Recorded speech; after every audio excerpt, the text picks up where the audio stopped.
Oh shit, I think I see an iceberg. Here it goes. You done did it. Describe your ankles for me. If anybody asks, it had to have been that pesky iceberg. Welcome to Mystery Theories, the show that examines all matters of the mysterious, from the mundane to the downright problematic. I'm Wes, and tonight with my co-host CJ, we'll be exploring the evidence and theories surrounding the sinking of the RMS Titanic. In the end, you'll have the chance to cast your vote and decide which is the most convincing mystery theory.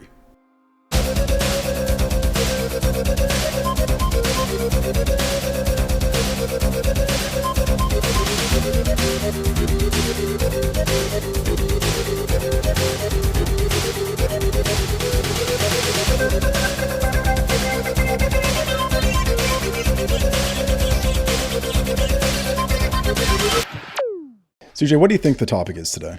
I don't know. What is it, West? Blow my mind. CJ, tonight's mystery is the Titanic. The Titanic.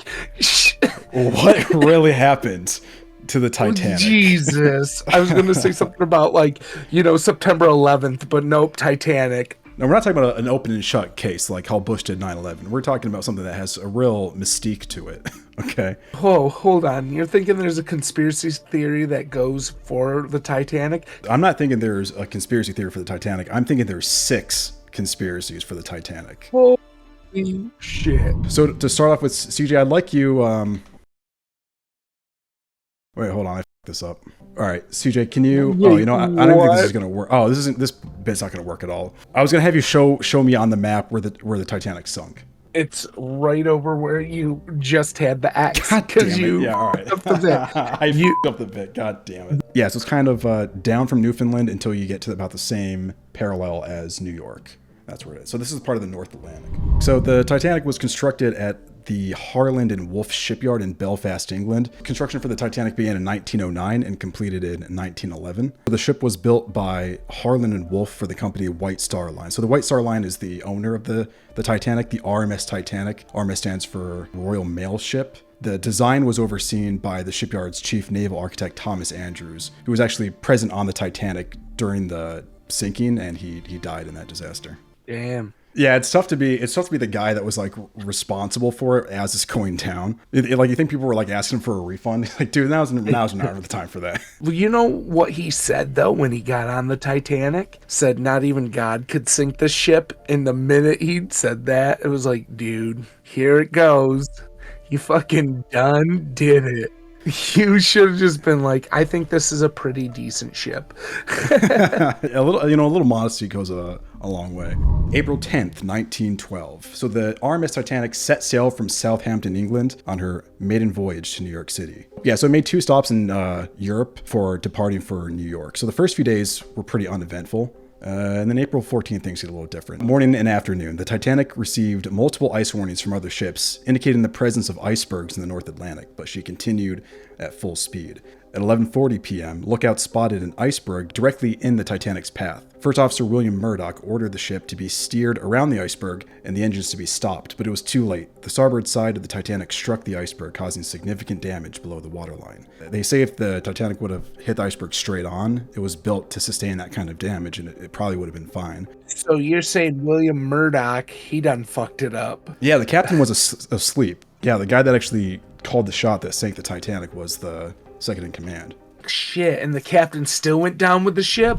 So from midnight to 2 a.m., Captain Edward Smith orders the lifeboats to be readied and passengers to be awakened and brought on deck. Women and children were loaded first, according to protocol. At 12:45 a.m., the first distress rocket was fired. 2:05 a.m., the last lifeboat left the ship, hundreds of passengers and crew still on board. 2:18 a.m., the ship lights flickered and then went out. The Titanic broke in two between the third and fourth funnels.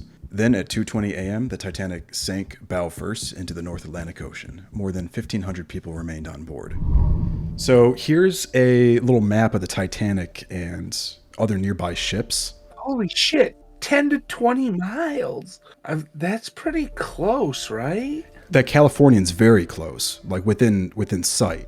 They did not respond to the calls for help, though. Here's the thing: the day, I think it was the day prior or like the morning of. So the Titanic had two dedicated radio operators. They would be the ones that were like sending and receiving ice warnings, SOS signals, and stuff like this. But they also had to like carry out all the daily mail for the passengers. Like if a passenger wanted to send a message to somebody in New York, it would go to these guys, and they would have to like Morse code out everybody's like personal mail on top of all their other responsibilities. God damn. That's got to be rough. Like you already got a job to do, and now you're sending like 1910s smut to people. Yeah. Like describe your ankles for me. The Californian is up ahead of them, and they see ice, so they keep sending these like ice warnings, right? And the radio operator in the Titanic's getting pissed off because they're so close, the signal comes in like hot. So he like Morse codes the Californian to tell him to shut the fuck up. He's like, dude, I'm trying to fucking work here. Shut the fuck up. Get off the airlines. And the guys in the California go, all right, fuck you then, and they turn off their radio signals. And then fast forward when the ship's sinking, the guy's sending SOS. Nobody's listening. They grilled everyone on the Californian afterwards. They're like, you were, 15 miles away. Why didn't you respond? And they had to be like, well, those assholes on the Titanic. The fucking asshole of a radio operator told us to shove our dicks up our ass. So yeah, we turned off our radios. we were like, okay, it sounds like you have this under control. 3:30 a.m., the RMS Carpathia arrived at the scene and started rescuing survivors from the lifeboats. This rescue operation went on until almost 9 a.m. when the last lifeboat was pulled out. So that you see that iceberg there? So that's the iceberg that they think the Titanic struck. So if you look in the middle of that darkish spot, that was actually red paint. And the person that took this photo, they didn't know about the sinking of the Titanic yet. They were just passing by, and they noticed a bunch of red paint smeared across this like damaged iceberg. And so they snapped a photo of it. Dude, that's fucking crazy. So we all know the story of the Titanic, right? I mean, we've all seen the movies. We know Leonardo DiCaprio, that one woman with his tits. I've actually never seen the movie. I didn't see Titanic, but I saw the Mr. Skin page. And I think I think I get what's going on. So theory number 1 is the iceberg. Yeah, so this is just like the business as usual theory. So the most immediate cause of the Titanic sinking was its collision with an iceberg at 11:40 p.m. on April 14th, 1912. The ship struck the iceberg on its starboard right side, causing the hull plates to buckle and allowing water to flood into the vessel. So the contributing factors would have been insufficient watertight compartments, weak rivets and materials. It's worth noting that some of the rivets, especially around the impact site, was made out of iron instead of steel. So steel would have been like a stronger material. But to save cost, they used iron in some of the rivets on the Titanic. High speed in dangerous waters, again, not uncommon. The protocol was like, it's okay to go full speed, even if you know there's danger, so long as like you have a guy on lookout with binoculars. The problem is they had a guy on lookout, but he didn't have any binoculars. They fucking didn't buy him binoculars. They made him walk around like this down on the deck. Yo, they said, just go like this. Just do this with your hands. It's like as good. We couldn't afford oh shit! I think I see an iceberg. Theory number 2, the Federal Reserve. This theory suggests that 3 wealthy billionaire opposers to the Federal Reserve was aboard the Titanic, and all 3 of them passed away in the disaster. And those 3 are John Astor, an American business magnate, real estate developer, investor, and writer; Isidor Straus, Bavarian-born American businessman, politician, and co-owner of Macy's department store; and Benjamin Guggenheim. Guggenheim? Old Googies was on there too. Well, this is an all-star cast of people on there. And they're all gone. They all died in the wreck. And less than a year after the sinking of the Titanic, the Federal Reserve was born. Would the Federal Reserve have, like, alien technology? How the fuck did they sink it? Yeah, this theory doesn't really posit how the Titanic sank. It just, whatever happened because they wanted these 3 guys to die. So that's... Illuminati. Boom, done. I couldn't actually find any evidence that these guys have said anything negative against the Federal Reserve. One of them actually said that he was in support of it. So the evidence for this one's a little bit weak, but it's an interesting thing to think about. Theory number 3, German U-boats. So a number of Titanic survivors reported to have noticed an unidentified vessel approximately 5 to 6 miles away from the sinking ship, which reportedly lingered until 2 a.m., possibly a sub surfacing to assess the damage it had caused. That's fucking crazy, man. There are a lot of accounts of them seeing a boat in the distance. It came up a lot in the tribunals and stuff that happened afterwards. So it's also, just as a piece of evidence, it's worth mentioning that the German U-boats did sink the Lusitania a few years later. So it's not like there's no precedence for this. But so the skeptics would say that German U-boats, especially at this time, wouldn't have had the range to come out that far. So a German U-boat being this far out seems a little unlikely. It doesn't have to be a German boat. It could be Canada could have had a secret boat. Right, exactly. Maybe they weren't surfacing to assess the damage. They could have been surfacing to like confirm the target. Yeah. Right? Maybe they mistook it for something else. Maybe they fired on accident and then rose up to see like what they did. Realized they just sank the Titanic. Was like, oh, Cooper, you fucking idiot. Oh shit! Oh, sorry. Goddamn thing. If anybody asks, it had to have been that fucking pesky iceberg. Theory number 4: fire. So this theory posits that there was a coal fire aboard the Titanic, and the heat from that fire weakened the hull of the Titanic, and that's what allowed the puncture when it struck the iceberg. Now, if you look at this photo, you can see there was a dark kind of like smudge or smear across the hull of the Titanic. Yeah. And I guess the theory posits that's the location of a coal fire that happened. All these ships were powered by coal, right? And the coal that wasn't getting burned to fuel the ship would be held in these like huge bunkers. And I guess coal, if you just like stack a lot of it on top of each other, sometimes it just like spontaneously combusts. I think this picture is somewhat of a red herring. So this picture, you can see that smudge, right? That clearly is above the waterline because we can see it. And it would have, like, where this happened would have had to have been below the waterline for the iceberg to cut it for the water to be coming in. So where that smudge is, that's not where the boiler rooms were. That's where like third class housing was. So they think that smudge may have just been, it could have just been like a smudge on the camera, on the photograph. It could have just been a reflection of that island to the bottom left off like a somewhat shiny Titanic surface. There are reports of a coal fire happening on the Titanic during the journey. It happened in coal bunker number 9, which feeds into boiler room number 6, and that's one of the rooms that got struck by the iceberg.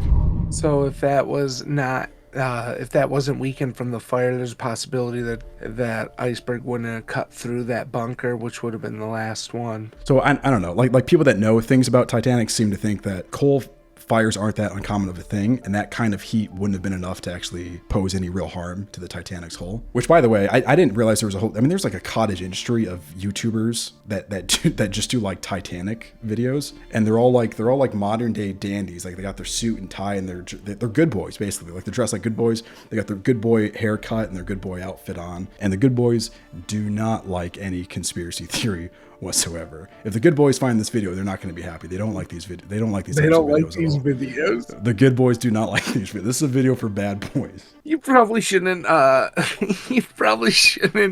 announce it that way. We'll get some weirdos watching this. All right, Theory 5. The Mummy's Curse. So there's a goddamn mummy on there. Something completely different. So allow me to introduce you to the unlucky mummy. So this is a mummy sarcophagus that is we could have an episode on just this mummy alone. This mummy is just like the source of all kinds of calamities and personal misfortunes. And apparently it made its way to the Titanic to be transported from a natural history museum in England to somewhere in New York City. And they think it was the curse of the mummy that brought the Titanic down. Now, in terms of evidence, there is literally none. They went through the Titanic's cargo list and they couldn't find it. There's no evidence that there is even a mummy on the Titanic. What if, hear me out, the mummy's curse burnt the piece of paper that had the fucking receipt on there, and it set it off. It's like an R.O. Stein book. Fucking mummy's walking through the goddamn Titanic, steering the fucking thing, turning off the fucking radio on him. It's like a fucking Goosebumps book. Could you imagine? Just like a mummy, like pushing the sarcophagus cover above it and be like, all right, I'm in. He goes up to the radio. The two people that were on that were doing the radio communications, they fell asleep, and the mummy was like, all right, I'm telling this guy to shut the fuck up. Shut the fuck up. The mummy's wearing a fucking costume with like a hat. I'm sorry, I'm going down the rabbit hole. The mummy is William Murdoch. He snaps his neck, puts him in the water closet, and then steps out. Just clearly a mummy in like a captain's outfit. He's walking like Frankenstein for some reason. Sir, we see an iceberg. He's like, do a Tokyo drift. What? Me and Vin Diesel got a bet. Vin Diesel's in another ship next to the Titanic. I see a long time without you, my friend. Oh, Vin Diesel's boat goes off the other way. The Paul Walker's Titanic hits an iceberg. It goes down. Next theory is that she never sank. She never sank at all. Allow me to introduce you to the RMS Olympic. So now the Titanic is an Olympic class ocean liner. Yep. Naval tradition is to name the first boat of its class after the name of the class. So this was the first of the Olympic class. So they named it the Olympic. The second was the Titanic, and the third, which is a little bit different, was the Britannic. But the Olympic and the Titanic are like nearly identical twins. Prior to the Titanic's maiden voyage, the Olympic was involved in a collision with the HMS Hawke in 1911, which resulted in significant damage to the Olympic. And the theory is that the damage to the Olympic was much more severe than was publicly acknowledged, and that repairing it would have been economically unfeasible for the White Star Line. It basically would have bankrupted them. And so what they did is they switched these ships so that if anything happened to this ship, they'd get the insurance payout of a ship, like the full insurance payout, right? Because an insurance payout for a ship that hasn't had any problems would be much higher than a ship that had like just been severely damaged, right? It's like life insurance. You get a lower rate if you're not as healthy as, being completely fit. So that's actually, dude, insurance fraud. So they just switched the ships. They didn't tell the people that were on it that they weren't on the Titanic. Yeah. Oh, that's fucked up, son. And we haven't got the evidence yet. Here's the thing. Let's check this out. So the Titanic and the Olympic are exactly similar except for two things. One is the number of portholes on its port side. The Olympic has 16, and the Titanic, as you can see in this picture where it's being created in Belfast, has only 14. Also, if you look at the placement of the letter T in the Titanic, the T is between two portholes on the Titanic. And the T in the Olympic is like over towards the right of, or the left of that. So the windows on the B deck, which is like the second deck down. So if you look at the first row, that's an underwater image of the wreckage of the Titanic, right? Yeah. The next one down is like an enhanced, blown up, so you can see it a little bit better. The next one down is just like a black and white render of it. So you can see that on the B deck, it has these thin, unevenly spaced windows. The next picture down, you can see a picture of the Olympic, which has those thin, unevenly spaced windows. The last bottom is one of the actual Titanic, when it was in the shipyard. It has, on the B deck, it has these thick, evenly spaced windows. Holy shit. No way. Skeptics would say that it's like a timeline thing, that like whatever discrepancies there are, they were done during modifications that would have been made right before the Titanic left. And then the Olympic would have had the same work done at the same time. So they were like upgraded like iteratively, but in sync with each other. Why would you go from a thicker window to a thinner window? If they're trying to save fucking money, right? They were cutting cost everywhere else. Why the fuck would they then be like, let's make these windows thinner and have to use more steel? That's a good point. Yeah, it's like it's too nice in here. There's too much light coming in. Can we make this seem a little bit more like prison? All right, CJ, we've arrived at the part where you're gonna have to decide which theory is the most convincing mystery theory. All right, so I'm gonna just talk this out really quick. The iceberg is the iceberg. That's what we've been hearing in elementary school and throughout our lives. So Federal Reserve, that's funny, but no, I don't think that has anything to do with it. That would be hilarious, but just coincidence in time. The submarine, I like the idea, but since the U-boat couldn't have traveled from Germany, not saying that it isn't another U-boat or maybe somebody trying to flex a little, like Canada. I still don't think that's as good as the others. The coal fire, that could be a possibility. I would say I would lump that in with one if you were really going to think about it. Like those two would have to go together, but that's just something that was added to it. The one I really wish it would be number 5. because that literally would make my life. I can't even imagine how many movies I would make. Dude, I would be the James Cameron of the Mummy's Curse movies. The next Mummy's Curse 2 would be the Hindenburg blowing up and the fucking mummies going up. He's got a pair of sunglasses with like a bottle rocket shooting it up at him. Oh man, I would say it's in between 6 and 1. I'm gonna go with 6 is the one that I really hope would be it. I know Wow. you got to be like, no, it's got to be 1, but 6 would be fucking villainy, man. So I want to talk about a book called Futility by author Morgan Robertson. So this was a novel that was published in 1898, which was 14 years before the Titanic was ever built. It's a story about the largest ocean liner ever built, carrying on its maiden voyage the wealthiest people of the world. Then, on an April night, it struck an iceberg and sank to the bottom of the North Atlantic Ocean. The vessel in Morgan's book weighed 70,000 tons. The Titanic weighed 66,000 tons. The length of the ship was 800 feet, and the Titanic was 882 feet. Both ships could travel at 25 knots. Both carried around 3,000 passengers, but only had lifeboats for a fraction of that number, and both were considered unsinkable. And the author called the ship the Titan. Oh, that's crazy. What's the over under that the person that designed the boat, right, didn't read this book? And decided to name it after the Titan. The book, because maybe it was his favorite book. Sure. And the Titan is like, I'm sure that's like a common, that probably comes from like some Greek mythological, like it's probably like I don't think Titan is necessarily a rare name to come up in oceanic stuff. Interestingly enough, the name of the submarine, you know, the Ocean Gate submarine? Yeah, that sub was called the Titan. Whoop, whoop, whoop. So are they all connected? Who knows? Here you go. Get your conspiracy theories up. Was Officer Mummy above the Titan submarine? Did Officer Mummy cause Ocean Gate? Was he piloting it? There's just Ocean Mummy with the Logitech controller. Like, Officer Mummy, the electronics system just went out. What should we do? Tokyo drift it.